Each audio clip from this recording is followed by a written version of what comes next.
Hello, everybody. Tony Baccialupo here, and I am hanging out with Kat. Oh no, how do I pronounce your last name? Velos? You could say Vellos or Vellos. Veos? Yeah. I like Veos. Okay. All right, Veos. Kat Veos, thank you so much for joining me. Hi. Thank you so much for having me on. I'm really glad to be chatting with you today. All right, so tell me a little bit about how you ended up where you are right now. You are uh, just such you're brilliant. Your book is amazing. Your illustrations are amazing. When we met in San Francisco, right before everything went to hell, you and me and our friend Jillian Richardson, we got to have such a cool conversation, and you were so generous giving us your book and your tote bag and all the cool little things. And I'm just so impressed by your voice and your passion and your message of empowerment. And what I'm curious about is how you ended up being the person that you are right now. And I realize that I'm asking you to tell me your life story, but maybe if you can give me kind of a compressed version of how we ended up with the you that we have today. Yeah, so I'll give you the mini version. So my background is as a designer, graphic designer, visual designer. And I was doing that sort of work, certainly graduated that way. And that was the first part of my career path. And just always been a part of how I approach life with a creative lens. And after a few years of that, I wanted to feel like I was making a bigger difference in people's lives. So I actually left my design job and spent several years working nonprofit doing creative facilitation because I wanted to work directly with people and I wanted to be focused on empowerment. So this was a lot of like personal development projects, programs, creative empowerment, and facilitating like constantly workshops, learning programs, everything from like hour-long sessions to 8-day overnight retreats. So really full-time, beautiful time in the Pacific Northwest. And when I moved to California 6 years ago, I wanted to go back to doing design, but things had changed in the design world. And so the path I kind of jumped back into the stream with was user experience design because it was a mix of my background in visual design and my focus on designing experiential learning programs. And so in UX design, you are looking to like solve problems for people based on like some difficulty that they're having with a certain task or accomplishing something. Typically, this isn't a digital product. I worked at a couple startups. I worked at Pandora. I worked at Slack. And basically got to combine my skills in design with my skills in people, like designing for people. And when I moved to the Bay Area 6 years ago, I also found it to be a really difficult place to form like deeper, longer lasting friendships.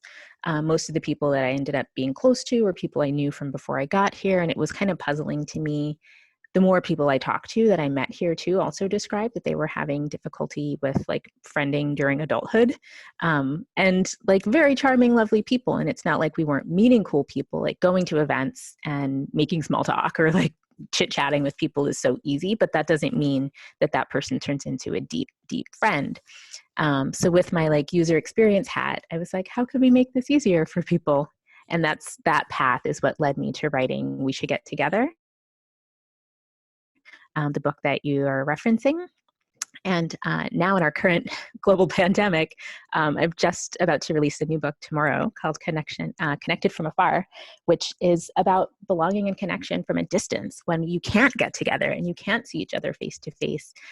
How can we still deepen those bonds of friendship and have a more meaningful and connected and like resilient platonic connection in life? Because adult friendship is hard and it shouldn't be. Your sound cut off, Tony. I can't hear you. Sorry, that was me. Do you think that it has to be? Do you think that like we say that it's hard, and I think that there are legitimate reasons it could be hard. Certainly for certain like parents and like couples or certain like demographic kind of reasons. But do you think that it has to be hard? It's not that anyone's like making it hard intentionally. I was researching this over the last like 4 or 5 years and effectively like the last 2 years really buckled down on it. And there's so much research that goes into showing how circumstantially it is hard. So for example, one of the things that's a super big challenge here in the Bay Area and New York, right close behind us, is the hypermobility issue. So people are constantly moving, like moving in and out of town, moving in and out of neighborhoods, moving in and out of jobs. And that constant transiency makes it harder for anything to develop, right? And so it makes dating hard and it makes friendship hard. Same thing with busyness and like addiction to busyness, which very thriving economic centers are typically very busy places. But busyness is also a mindset, and it's a habit that we can change if we want to, have room in our life for different things that we value, like connection.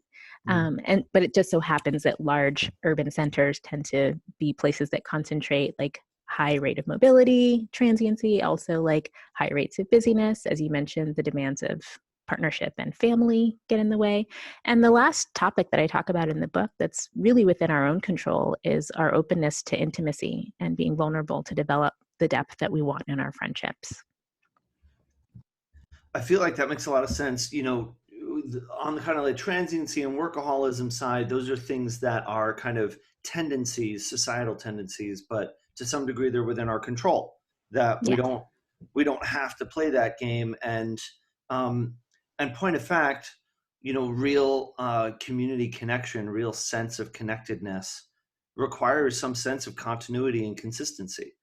And exactly. so if you're not feeling that consistency, maybe it helps to look at to what extent are you able to develop some kind of sense of ritual and rhythm and real, like, consistency. And I know in New York it's historically been a huge problem.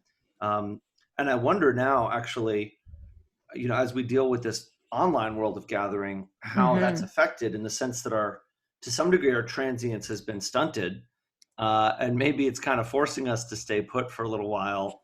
Um, we can still kind of hop around from one Zoom dance party to another or whatever, but we could conceivably be way more consistent with stuff if we choose to be.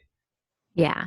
And it's that consistency and repetition. That's where we build familiarity. And from that familiarity is where we also start to build trust. And when we build trust, we build like closer bonds. And so that's where friendships get deeper. It's not meeting new people is not the problem. Like that is not a problem in cities. Is like, oh, there's no new people. It's like actually there's like millions of new people.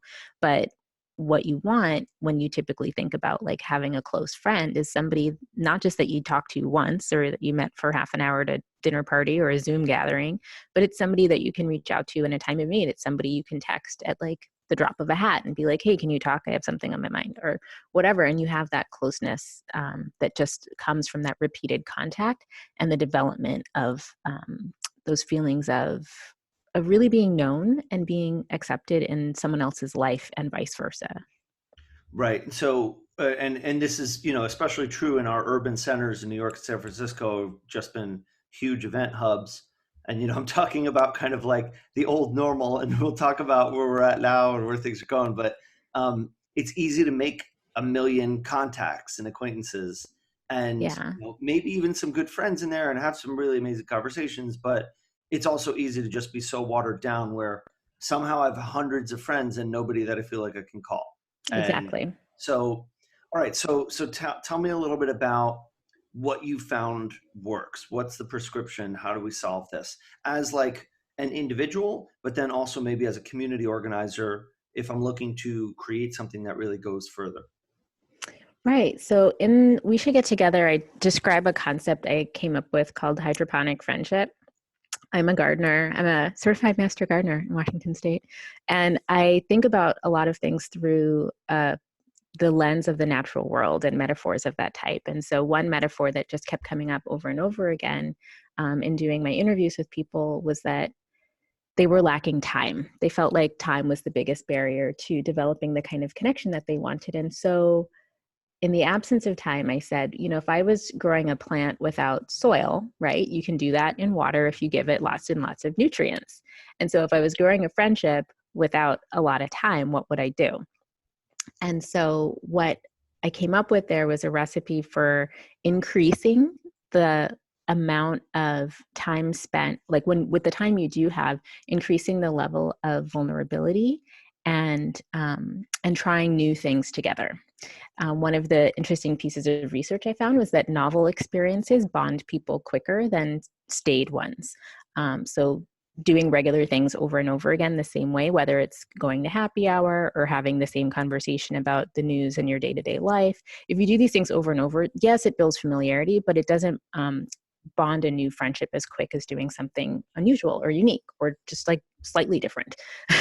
And so with that framework is what I brought to my new book, Connected from Afar, because right now what we're missing is not necessarily time. A lot of people are at home and they have more free time on their hands. However, what we're missing is proximity, which is one of the other things you typically need to form a friendship.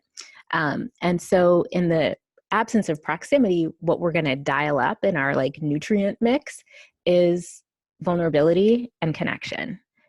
So all of the activities and prompts and projects and things that are in there are developed to give you a sense of like closeness, empathy, understanding this person on a deeper level, letting yourself be known and understood on a deeper level, and like ramping up the vulnerability, because that's where we really start to know somebody, not just on the surface. It's like, oh yeah, I know so-and-so, I know what they do and I know what they look like. It's like, no, like, do you know what really matters to them? Do you know what's helped make them a part of who they are today? And so that's what the focus really is on. And then having repeated experiences of that to get closer. So, just to kind of reflect what you're saying a little bit, because one of the key elements that we have is that physical proximity and the body language and all of the things that come associated with that.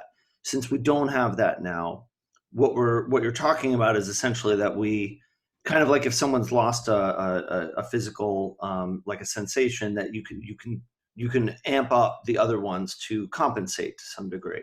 And so vulnerability being one of them, or consistency being one of them, where we can really focus on kind of designing for those kinds of things and going deeper. And then that, essentially, what we're saying is, okay, because we're all talking about connecting over, video meetings or similar, we have to deal with the constraint that everyone's on a glowing screen far away from each other. But we can really create experiences where people can open up, talk about their feelings, talk about what's going on in their world, especially now since everybody's going through something hard, Yeah. and have somebody come away saying like, wow, I know I was just on a video chat, but like, I really felt something. Yeah. Right. And that's when you're getting somewhere. What do you think about what's going on lately? Because there's been the last few weeks, this incredible shift where suddenly gathering in person has become basically impossible. But gathering online has suddenly proliferated in all these ways that have never happened before. But it's largely been largely consumption oriented. There have been some interactive components, and largely a la carte in the sense that people just kind of drop in and out. And there have been consistent communities. Um, what are you seeing? What are you liking? What do you think? Let's start with what you're seeing that you're liking and not liking, and then we could talk about where we think we could go from here. For me on a personal level, or for me speaking in terms of like for the culture?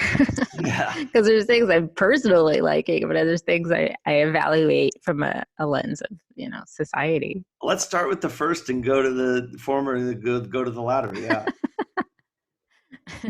So things that I'm personally liking. So humans are extremely adaptable creatures. If we weren't adaptable, we wouldn't have made it this far, right? And so I'm surprised, but not surprised at all by how quickly people have been like, oh, we can't do the thing this way, so we'll find a way to do it that way. It's like we're social creatures. We want to be with each other. And as soon as you tell people that you're not allowed to have something or do something, you're going to be like even more motivated to try, right? So with the restriction on gatherings and the restriction on people seeing each other, it's like, oh my God, let's rush quickly to do as much of it as we can in this other way.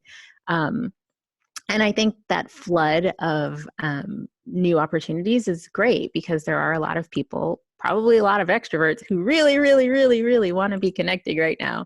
I'm an introvert.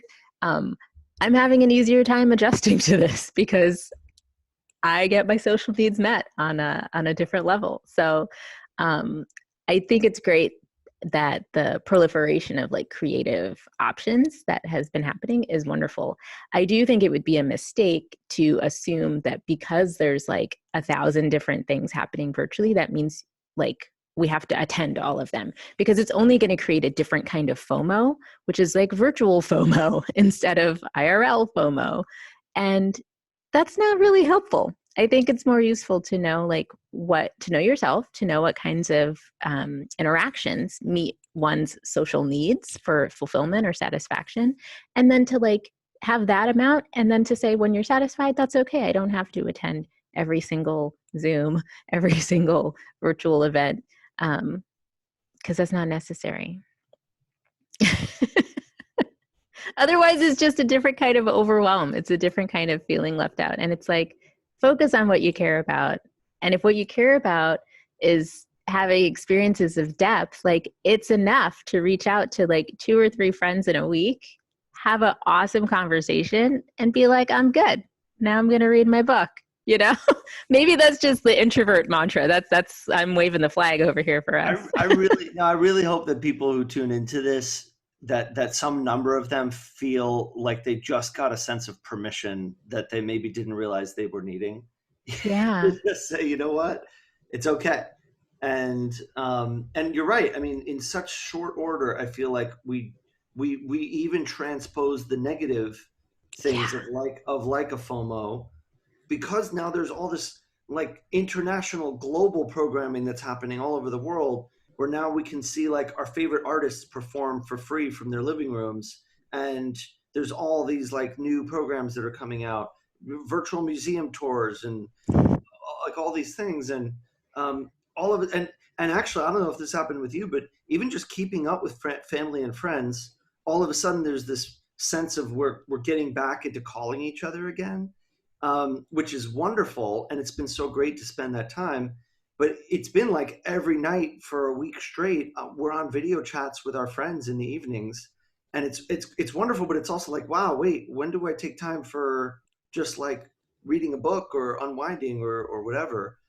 Yeah. And it's so funny because it's within our power. We shut the lid on this thing and it all goes away, and yet Mm-hmm. it's still grabbing us.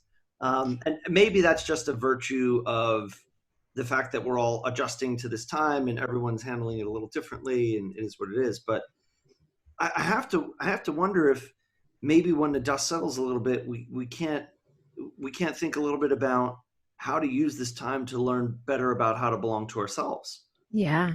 Really use solitude as a virtue right now. Yeah, my brother sent me this beautiful thing. If you want, I'll read it to you. It was a beautiful, beautiful quote. Let me grab my phone over here. I had my phone on the other side of the couch away from us. But it's a beautiful thing about the meaning like of this time and of this. It's almost like we've been given permission to unplug for a while Hmm. and to accept that like being is enough. Um, it's a little bit long, so I'm just going to read a little part of it. I'll kind of jump around. He says, with this, he didn't write this, Emma Zach wrote this. And it says, with this open time, you do not have to write the next best-selling novel. You do not have to get in the best shape of your life. You do not have to start that podcast. What you can do instead is observe this pause as an opportunity. And then I'll kind of jump ahead. She says, what if we became curious with this free time and had no agenda other than to experience being? What if you created art for the sake of creating? What if you allowed yourself to rest and cry and laugh and play and get curious about whatever arises in you? What if our true purpose is in this space? Like it goes on and on. It's really beautiful. Highly recommend reading the whole thing. But Where can I find it? Emma Zach, if you look on her Instagram, I believe this is where he sent it to me from. Yeah. Amazing. Zeck, Emma Zach. Yeah, but it's like we have permission to unplug for a little while, to go a little slower, to do something with intention, or to just be, to just experience the fact that you're alive and you don't have to move. I'm feeling it. I'm feeling freshly inspired because I saw that as an opportunity. Like one benefit, one potential benefit is like, wouldn't it be great if we took this as a chance for us to all just stop for a minute, really go inward, do the Mm-hmm. work that we've been avoiding, and maybe come out a little bit more healed, a little bit more, knowing ourselves better. And I just think it's really beautiful that you and I, who have so many tools and so much experience around gathering people and bringing people together in social things, that here we are talking about what if we embrace not, what if we embrace not participating in those things and just being by yourself? And I think that, the work that I've been doing with Jillian on the Joy List, and previous to that, I've been working on this idea of how to help people find belonging. And that I think a lot of that comes with better facilitation and better gatherings. I think maybe half the equation or more is equipping people to understand themselves well enough to know what it is that they're seeking, so that when they do go out and participate in something, they can actually find the belonging that they want. Because what I'm finding is that even if people go to a really well facilitated program, if they don't know themselves well enough to be able to connect to that in the way that they need, then it's still not going to take. So we still need to be able to do that inner work. Mm-hmm. So I'd love to hear a little bit more from you about, what you would recommend people do. We're talking about this in kind of big picture, but in terms of like specific things people can do, and this can be, on the solo side or on the social side. I'd love to hear kind of things that you recommend. I know you've got some great activities in the book in terms of the social side, but are there any kind of favorites that you think, particularly within the context where we're at now, that you hope lots of people would try?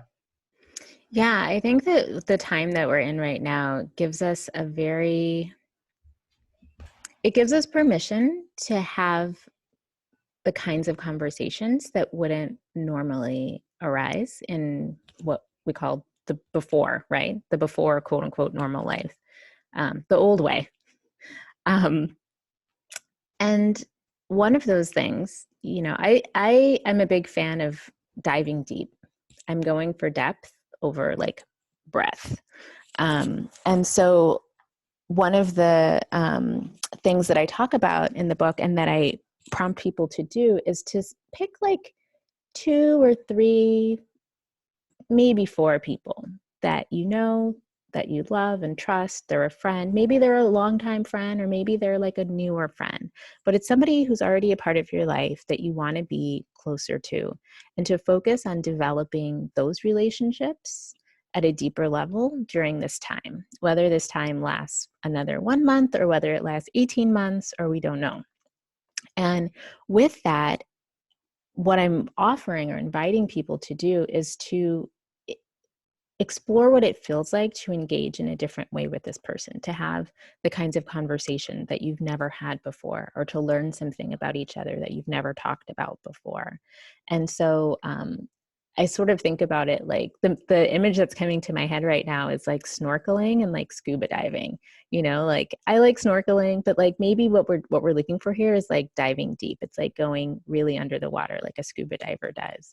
And bringing like a super deep, generous curiosity to each other, and seeing how those relationships can deliver even greater feelings of belonging, because you're starting from a place of already having some familiarity and some trust, but seeing where else it can go. I think sometimes we get into certain patterns or habits, or we think like, oh, like that's as close as I get with that friend. Like we talk about these 4 things or whatever, but it doesn't have to be that way. And so what this is an invitation to say, to somebody like, hey, I'm so glad you're a part of my life and I really want to be closer friends with you. Would you be up for doing like 3 or 4 of these that I've bookmarked, that I'm really excited to try with you?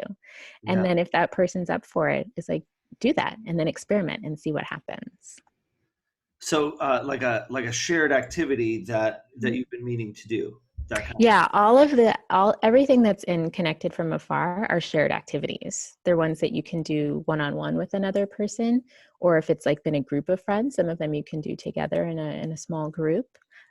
You could do it with your family. You could do it with your partner. It's mostly geared at friendship, but all of them are applicable to other types of relationships too. neat. Neat. Are there specific ones you want to call out, like activities that are connected Yeah. to? Yeah. I'm looking at my iPad of drawings here to jog my memory of like the ones I wanted to Oh, I talk can't about. wait to see your new illustrations. Yeah, there's a whole bunch of them. Oh, One that I would recommend that is pretty fun. I talked about it with one of my friends last week. It's a morning ritual. And so in this one, you talk to a friend to find out what they normally do first thing in the morning, and you both share about that. And you could say whether it's the first 5 minutes of the day or your first half hour of the day or hour, sort of like before your day really gets going. How do you fill that time? And after you figure out, well, what things are required, whether it's like feeding the cat or like giving your kids breakfast, you figure out where there's a gap, and then you insert a like 5 minute difference into that gap. One that my friend and I were talking about last week was, instead of like waking up and checking Twitter first thing to be like up on the news, but also up on anxiety, is instead to read like 2 or 3 poems by Mary Oliver or David White.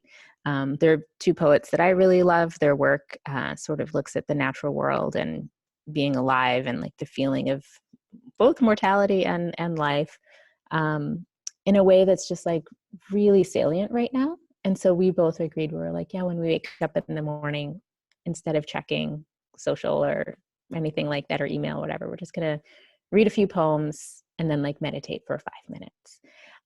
And so in this, what you get to experience is both your own personal experience of what it's like to change your morning routine in a way that inserts like a small amount of like mental health support in there, but also you know that your friend is sharing the same experience, even though they're at their place doing it on their time, and you can talk to each other about how it went, or like what you would change for the next week, or um, how you might challenge each other, suggest each other, like add something new or try something different, with that as like a basic recipe that you can then like remix and modify.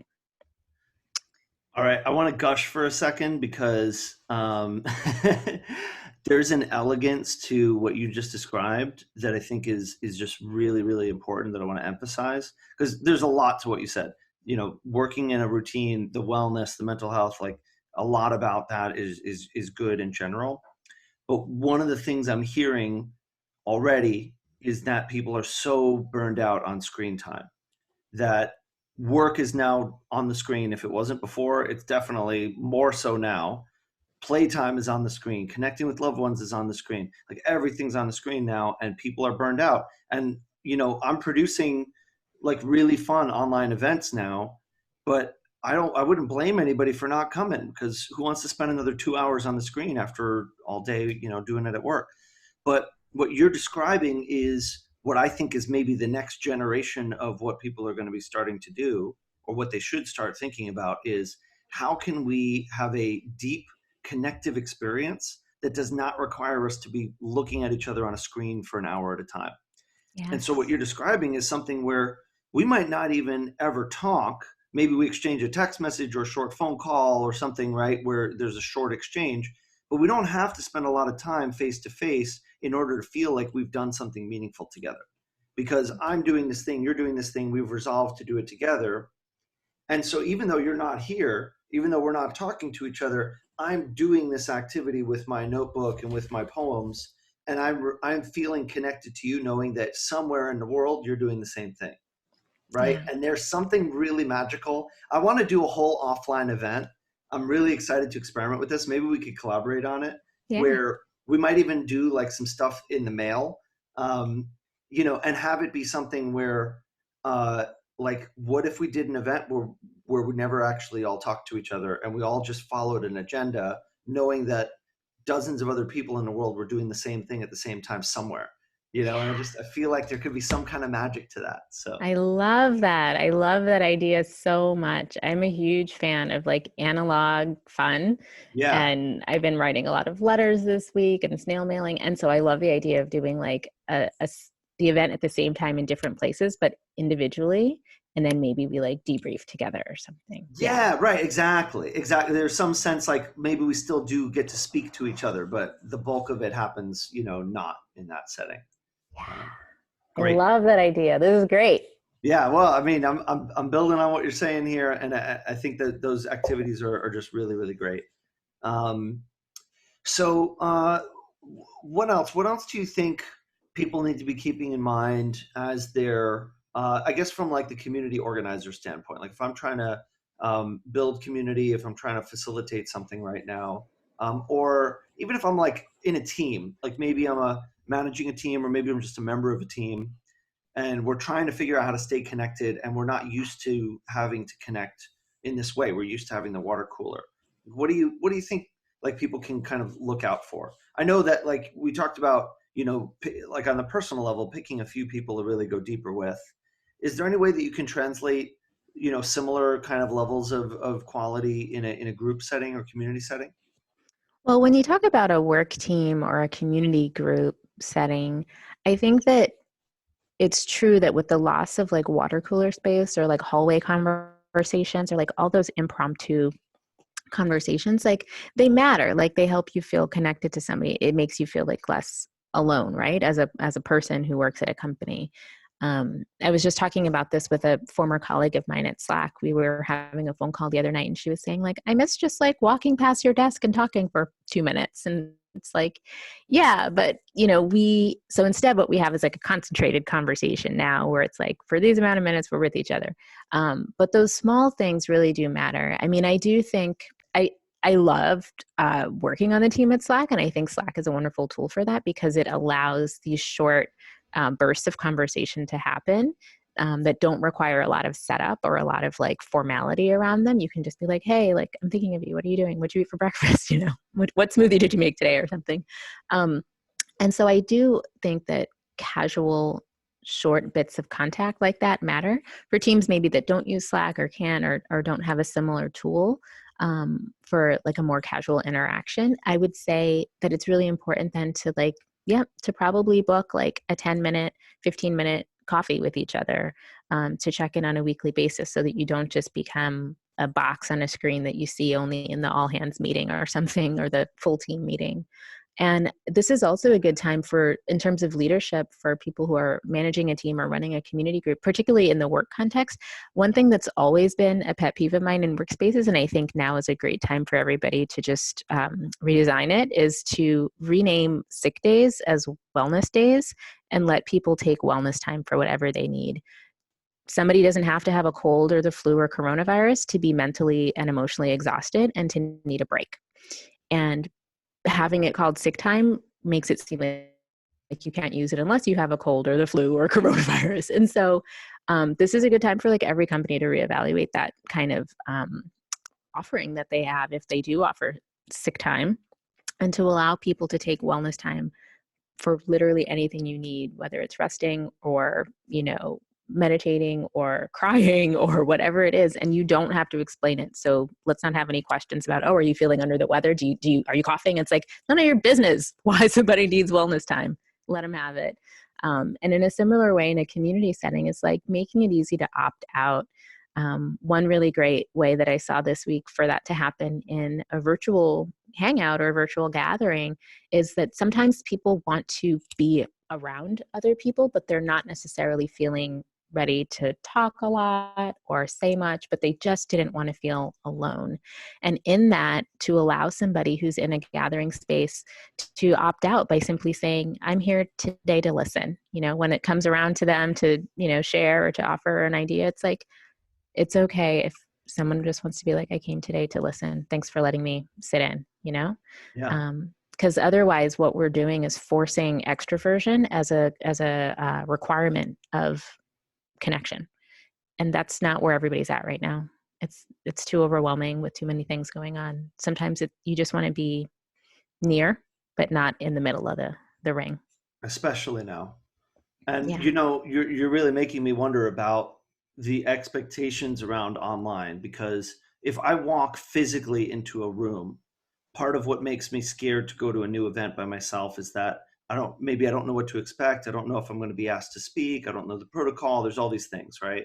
Um, but in many ways, we do kind of know what to expect with certain events, that I can just show up and sit in the back of the room and consume it. Whereas with online, a lot of us are probably starting just now to develop new cultural norms for these things. So if somebody's hosting a Zoom meeting for, whatever, like a morning meditation or goal setting group or whatever, can I join it and just sit in? Is there, are they going to be weirded out if I don't turn on my camera or don't participate? And I don't think I actually had that the other day. There was an event my friend was running, and I wanted to check it out just to kind of see how they do it, because I'm thinking of working with them on some projects and whatever. And so they had this morning like intention setting thing, and so I was not at all in a position to be like participating in something, but I just kind of like clicked on the link. And then it was like I opened the door to a small room of friends, and they all like turned their heads to be like, who are you? I was like, I was like, or like ran away. Did you leave? You were just like, never mind, wrong Zoom, and like exit. Basically, yeah. I messaged my friend. I was like, hey, like, I didn't really mean to like drop in on you guys like that. Like, I'm sorry. I'll check in with you later. Um, but I realized that there's this weird sense of like, it's hard to walk in the door of an online space and know what the expectation is. And I feel like it could be really cool to create some kind of a construct to say, like, first of all, it's the organizer. Maybe for me, if I'm organizing an event, I can explicitly name it at the beginning of an event. Hey, just so you know, this is an event where we're going to have some interactive portions. I'm going to ask you to put on your camera, etc. However, if you don't want to, keep your camera off, keep your microphone off. You're more than welcome to just stay here and hang. And I won't call on you. I won't call you out. It's totally fine. And then for the attendees, for us to create an expectation that it's totally okay to jump in a thing, and maybe just post in the chat. You could even, with Zoom, you could privately chat the organizer. So if you don't want to broadcast it to everybody, you could just say, hey, I'm just here to observe. I hope that's okay. Yeah. I think that's really powerful. Yeah, I think that we're going to have to develop norms like this, because what virtual gatherings don't offer that the real world does is a periphery. Like, that's what's missing, right? We're missing the periphery space where you walk in, like you said, and you just kind of stand in the back and you just listen to that lecture or that workshop or that conversation or that event. And you can just like stand on the side or sit on the chair in the back of the room and be present, but also not have to be right up front. Yeah, I'm still navigating that for myself of like, what is it about these virtual gatherings that makes it feel like everybody has to be on all the time? And it's honestly like more tiring for me to feel like I have to be on like 100% of every call. I agree.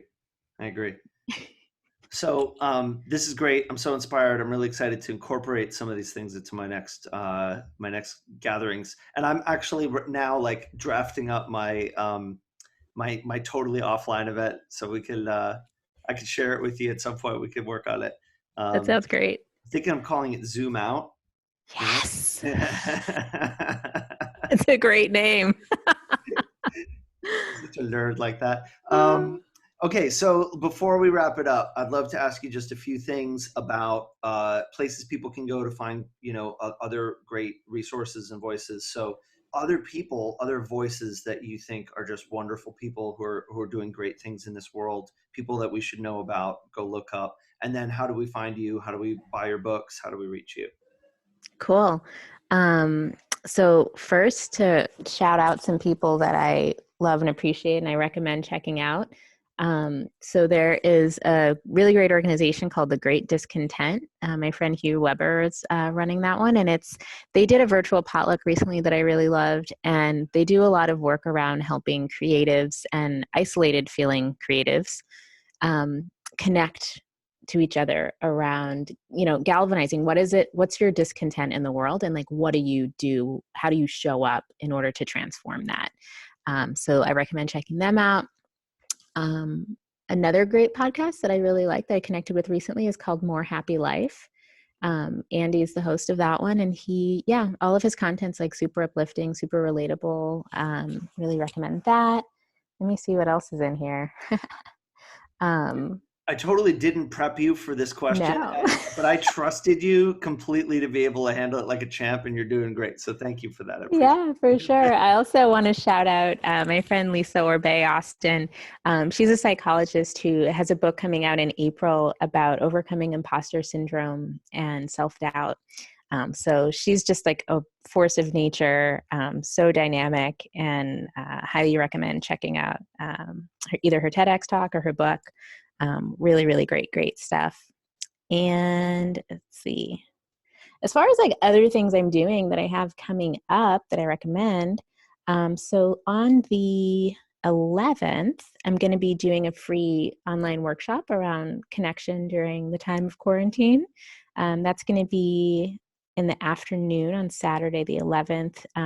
You can go to mindsetbymackenzie.com. I'm going to be co-hosting that with Mackenzie. She's another coach in my colleague circle. And Is that Mackenzie with an MAC or MC? MAC. Good question. Mindset by MAC. Mackenzie. Yeah.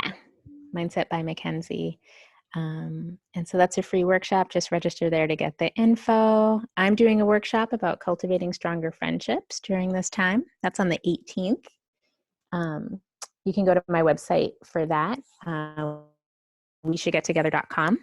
And there at weshouldgettogether.com is all the info about my books and events. So anything that I've mentioned here or that anybody wants to hear more about is on there. So connection activities are on there, workshops are on there, blog, lots of content around belonging and connection.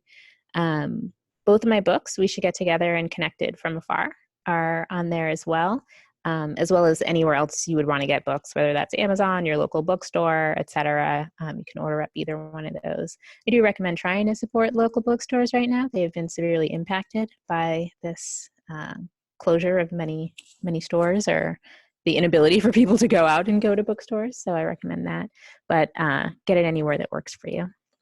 They're also right on my website. And as a artist / creative, I would be remiss if I didn't say support artists by buying directly from them. It's the best way to support the arts. It's true. It's so easy for us to just go on Amazon because it's what we're used to. But like the artist gets such a small portion of that money compared to when you buy from the website. It's like aside from the credit card fee, every penny goes right into the artist's pocket, and it really makes a huge difference. So yeah. It's always like, yay, an Amazon order. And it's like, woohoo, someone bought it on my website. Yeah, all right, yeah. Yeah. Great. Well, I'm so glad we got to chat. Oh, and also on Twitter, Velociraptor, which I'm going to. Oh, yes. On Twitter, Cat Vellos. Seraptor. That's the username, but if they just go at Cat Vellos, it'll come up. Oh, right. Okay. Yeah. So at Cat Vellos. Okay. Got it. Yeah. VELLOS. It's such a cool nickname. It's great. Thank you. I got to do what I can.